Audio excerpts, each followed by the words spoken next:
बिस्मिल्लाहिर्रहमानिर्रहीम। अस्सलाम वालेकुम। जैकब न्यूज़ सां मां आहियां आबिद अली मंगरियो।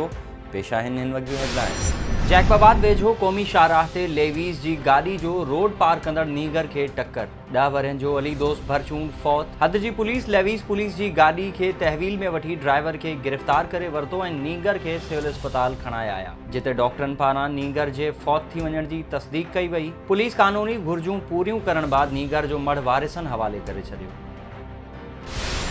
मुबारकपुर में 2 महीना अॻु मुबैना तौर क़तल ॼाणायल ॻोठ रज़ा मोहम्मद जाफ़री वासण मुस्मात सभाई वारिस साण करे ड्रामाई अंदाज़ में थाणे पहुची गई। मुस्मात सभाई जो क़तल केस संदसि मुड़ुस गुलज़ादो जाफ़री ऐं उनजे 4 भाइरनि मथां दाख़िल कयो वियो हो, जंहिंमें औरत जो मुड़ुस ऐं ॾेर गिरफ़्तार पिणु आहिनि। ज़रियनि मूजिबि औरत खे पंजाब में पिनायो वेंदो हो। पुलिस जे ज़ोर पवण बाद खेसि पेश कयो वियो आहे।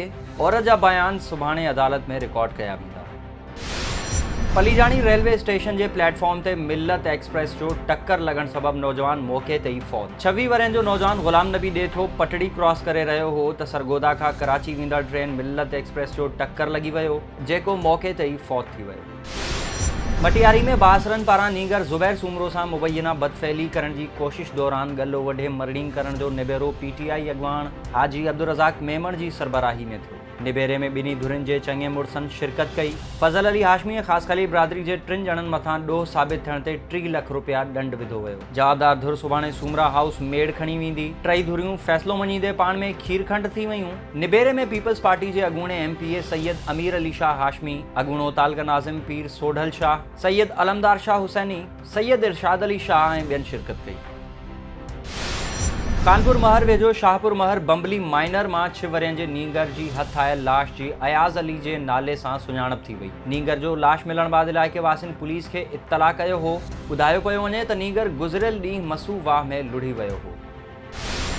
सिंध में कोरोना बाद SOPs तहत ॿीहर स्कूल खोलण खां पोइ सेक्रेटरी तालीम स्कूलनि जे दौरे ते निकितल। सेक्रेटरी तालीम अहमद बख्श नारे जो गवर्नमेंट हायर सेकेंडरी स्कूल पहुतो त समूरो स्कूल बरसाती पाणी में ॿुॾल ॾिठो। इन मौक़े ते सेक्रेटरी तालीम सहाफ़ियुनि सां ॻाल्हाईंदे चयो त समूरे सिंध जे स्कूलनि जो हाल अहिड़ो ई आहे ऐं हीउ स्कूल बि बुनियादी मसइलनि जे वर चढ़ियल आहे। पाणी निकाल न थी सघण सबबि ॿारड़ा बरसाती पाणी में वेही पढ़ण ते मजबूर आहिनि। कोशिश आहे त सिंध में खुली वियल स्कूल्स में SOPs खे यकीनी बणायो वञे।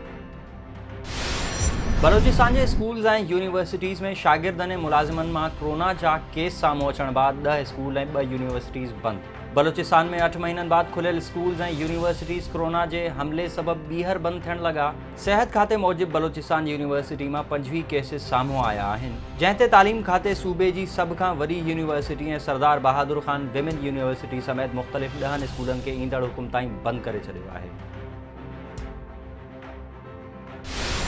सिंध दुश्मन पॉलिसीज़ ख़िलाफ़ अवामी तहरीक जे मरहले वारा एहतजाज जे सिलसिले में SSP चौक हैदराबाद खां प्रेस क्लब ताईं मरकज़ी जनरल सेक्रेटरी नूर अहमद कातियार, गुलहसन कीड़ानू, एडवोकेट गफ़ार मलिक, सिंधियाणी तहरीक जी मरकज़ी सदर सुभानी ॾाहिरी, उमरा समो, हुस्ना राहूजो, सिंधू मंगणहार, कायनात हाली पोटो ऐं ॿियनि जी अॻवानी में एहतजाजी रैली कढी वई। अॻवाननि ख़िताब कंदे चयो त सिंध वतन हज़ारनि सालनि जी तारीख़ रखंदड़ आहे। पनाहगीरनि ऐं सिंधी अवाम जे कातिल दहशतगर्दनि खे को बि हक़ न आहे। हू असांजे हज़ारनि साल पुराणे वतन खे टुकड़ा करण जूं ॻाल्हियूं कनि ऐं असांजे वज़ीर आज़म इमरान ख़ान उन्हनि खे पंहिंजी झोली में विहारे वफ़ाक़ी वज़ीर बणायो आहे। अहिड़े अमल खे सरासर मुल्क दुश्मन अमल सम्झूं था। सिंध ऐं मुल्क विरहाइण जा मुतालबा कंदड़नि ते आर्टिकल 6 तहत केस दाख़िल कया वञनि। सिंध सरकार खां मुतालबो था करियूं त हू तक़रीरुनि खां सवाइ बि ॿोड़ मुतासिरनि जी मदद लाइ मैदान में अचनि ऐं संदन माली सहायता कनि। मियां साहब पुलिस जी कार्रवाई। एक रूपोश ॾोहारी गिरफ़्तार। SHO मियां साहब कमरुद्दीन तुन्यो स्नैप चेकिंग दौरान खानवास सुई गैस भरिसां कार्रवाई कंदे रहीमाबाद पुलिस खे घुर्बल जवाबदार वसंत उर्फ वसूशर खे गिरफ़्तार करे वरितो।